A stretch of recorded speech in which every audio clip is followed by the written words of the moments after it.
जय जोहार। आपन देखा तो न्यूज प्लस 21 में हो अपन के संग ललिता चक्रधारी। चलो शुरू करथन बिहिनिया के खबर। आज देश में रही 73वां गणतंत्र दिवस के जश्न। राजपथ में आज दुनिया देखी भारत के ताकत। सिंगर दलेर मेहंदी गणतंत्र दिवस में भारत के पहली मेटावर्स कंसर्ट के हिस्सा बनी।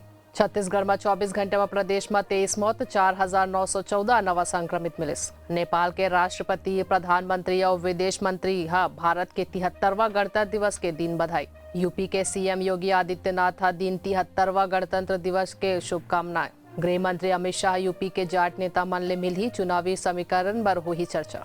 पंजाब के कांग्रेस 23 उम्मीदवार घोषित किए गए। सिद्धू के भतीजा ला अमरगढ़ सीट ले टिकट मिलिस। उत्तराखंड चुनाव में हरीश रावत के ऐलान, सरकार बनिस्ता ब्राह्मण समाज पर बनाबो आयोग। भ्रष्टाचार के मामला में भारत 85 नंबर में, डेनमार्क में हालत सबले बेहतर।